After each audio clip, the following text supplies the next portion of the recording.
வணக்கம் நண்பர்களே. நம்ம டெய்லி 5 சம் 100 நாளைக்கு நம்ம பார்க்க போகிறோம். அப்படிங்கும்போது 500 சம் நம்ம பார்த்துருப்போம். எல்லா கண்டென்ட் சேர்ந்து வந்துடும், எல்லா மாடலுக்குள்ள சம்மும் வந்துடும். டெய்லி 5 சம் டிஃப்ரெண்ட் சம் உங்களுக்கு நான் டெய்லி கொண்டு வந்துட்டே இருக்கேன். அந்த வழியில் நம்ம பார்க்க போகிற முதல் சம் என்னன்னா சிம்பிளிஃபிகேஷன். சிம்பிளிஃபிகேஷன்ங்கிறது ரொம்ப ரொம்ப முக்கியமான டாபிக். இது கண்டிப்பாக ஒன்று இல்லாட்டி 2 கொஸ்டின் கண்டிப்பாக வர்றதுக்கான வாய்ப்பு இருக்குது டிஎன்பிசியில். அதில் இந்த சம் ரொம்ப ரொம்ப முக்கியமான சம். இது ப்ரீவியஸ் இயரில் கேட்ட கொஸ்டின். எப்படி போட்டிருக்காங்க அப்படின்னா 0.728 into 0.728 minus 0.272 into 0. ஆகுது தப்பு. 0.272 by 0.456 இதன் மதிப்பு காண்கன்னு கேட்டிருக்காங்க. இதை ஏ ஸ்கொயர்னு வச்சுக்கலாம், இதை பி ஸ்கொயர்னு வச்சுக்கலாம். இதை எப்படி கொண்டு வந்திருக்காங்கன்னா 0.728 மைனஸ் 0.272. அப்போனா இது ஏ, இது பி. இப்போ நான் ஏ மைனஸ் பி ஃபார்மெட் வந்துச்சா, மேலே உள்ளது ஏ ஸ்கொயர் மைனஸ் பி ஸ்கொயர். அப்போனா இது மூலியமாக உங்களுக்கு என்ன தோணுது அப்படின்னா இதுக்கான ஃபார்முலா போட்டோம். ஏ ஸ்கொயர் மைனஸ் பி ஸ்கொயர் ஏ பிளஸ் பி இன்ட்டு ஏ மைனஸ் பி. இதான் அந்த ஃபார்முலா. இதை மேலே அப்ளை பண்ணிங்கன்னா ஏ பிளஸ் பி இன்ட்டு ஏ மைனஸ் பி வகுத்தல் ஏ மைனஸ் பி. இது கேன்சல் ஆயிரும். ஏ பிளஸ் பி அவங்க ஏ என்ன கொடுத்துருக்காங்க 0.728 பிளஸ் 0.272. இதை கூட்டினீங்கன்னா ஆன்சர் 1. அப்போ நான் இதுக்கான ஆன்சர் என்னது 1. ஏ தான் ஆன்சர். நம்ம அடுத்த கணக்கு பார்க்கலாம். அடுத்த கணக்கு என்ன கொடுத்துருக்காங்கன்னா x by y is equal to 3/5 5x plus 2y by 5x minus 2y. என் மதிப்பு என்னன்னு கேட்டிருக்காங்க. எக்ஸோட மதிப்பு 3, ஒய்யோட மதிப்பு 5.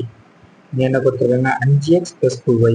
இப்போ எக்ஸ் இடத்துல 3 போட்டோம்னா என்ன ஆகும் 5 into 3 plus 2 into 5 வகுத்தல் அது 5 into 3 மைனஸ் 2 into 5. அப்போ மேலே பாருங்க 5 15 plus 10 15 மைனஸ் 10. அப்போ என்னலாம் 15 plus 10 என்ன வரும் 25 பை 15 5. இப்போ இதை கேன்சல் பண்ணிங்கன்னா 5. இப்போ இதுக்கு ஆன்சர் 5. அடுத்த கணக்கு போனோம். மூணாவது சம் என்ன கொடுத்துருக்காங்கன்னா ஒரு மிதிவண்டியின் விலை 1500 என்று குறிப்பிடப்பட்டுள்ளது. இதனை ரூபாய் 1350க்கு விற்றால் தள்ளுபடி சதவீதம் எவ்வளவு? இது தள்ளுபடி எவ்வளவு பெர்சன்டேஜ் கொடுத்துருக்காங்க அப்படின்னு சொல்லி பார்க்குறாங்க. இப்போ 1500 1350 முதல் கழிச்சவங்க 150. அப்போனா 1500க்கு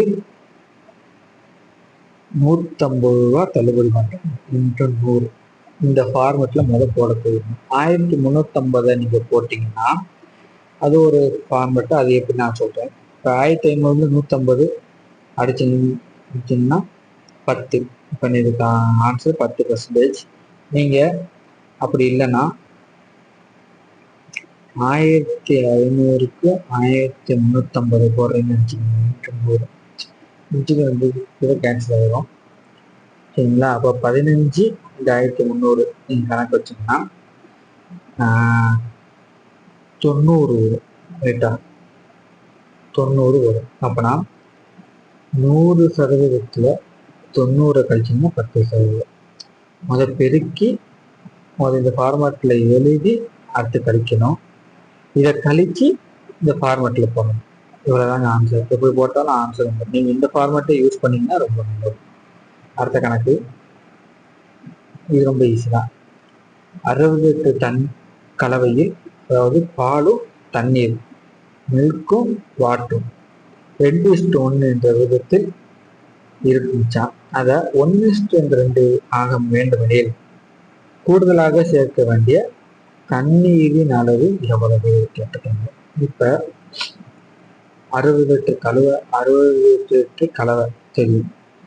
அதை 2:1 என்ற விதத்துல இருக்கு. அப்ப நாம் இதை 2x + 1x = 60. இப்போ 3x = 60. அப்போ நான் எக்ஸ் நம்ம 20 தெரிஞ்சிடும். அப்போ நான் பால் எவ்வளவு? பால் 2x, தண்ணி 1x. அப்போனா இந்த 2x 2 × 20 40 litre milk, X 20 litre water. இதை அடிச்சிங்கன்னா 2:1 வரும். ஆனால் இங்கே என்ன வரணும்? 1:2 வரணும். அப்படி போடும்போது இது 1 இருக்கும்போது இதோட டபுள் மடங்கு என்னவா இருக்கும்? 80. அப்போ 80 லிட்டர் தண்ணி அதில் இருக்கணும். 80 லிட்டர் தண்ணி இருந்தால் தான் 1:2 வரும்.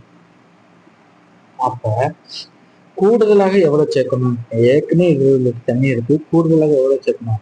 60 லிட்டர் தண்ணி சேர்த்தா போதும். அப்போனா இதுக்கான ஆன்சர் என்னன்னா 60 லிட்டர். நீங்கள் அவசரத்தில் 80 லிட்டர்னு போட்டக்கூடாது. அவங்க சேர்க்க வேண்டிய தண்ணீரின் அளவு தான் கேட்கணும். கூடுதலாக ஏற்கனவே 20 லிட்டர் இருக்கு. கூடுதலாக எவ்வளவு சேர்க்கணும்? 60 லிட்டர் தண்ணி சேர்த்தா 80 லிட்டர் தண்ணி வந்துடும். இப்போ கூடுதலாக சேர்க்க வேண்டிய தண்ணின்னு கேட்டா 60 லிட்டர் தண்ணி. சரிங்களா? 60 இருக்கு, 60 லிட்டர் தண்ணி. அடுத்து 3:5 என்ற விகிதத்தில் இரு எண்கள் உள்ளன. அவை ஒவ்வொன்றிலிருந்து 9 கழிக்கப்பட்டால் அவை 12:23 என்ற விகிதத்தில் இருக்கும் இரண்டாவது எண்ணை காண்க கேட்டிருக்காங்க. இப்ப 3:5 என்ற விகிதத்தில் இருக்குது. ஒவ்வொரு 9 கழிக்க சொல்லியிருக்காங்களா? அப்பனா 3x - 9 5x - 9 கழிச்சாச்சு. என்ன விகிதத்தில் இருக்கு சொல்லியிருக்கான்? 3x - 9 5x - 9 இஸ்ட் இருந்தால் இந்த வகுத்தில் எடுக்கலாமா? = 12:23 கேட்டிருக்கான். இப்போ அப்பனா 3x - 9 × 23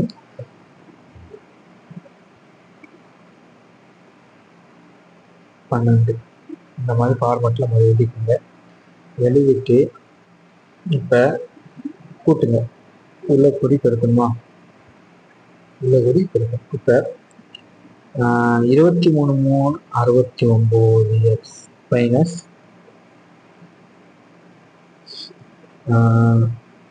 23 × 9 என்ன வரும்னா 207. இதை பெருக்கினீங்கன்னா 12 5 60x மைனஸ் 108. இப்போ இது போச்சுன்னா 69x மைனஸ் 60x = 207 108. 9x = 99 வந்துடும். இப்போ 99 வந்துருச்சுன்னா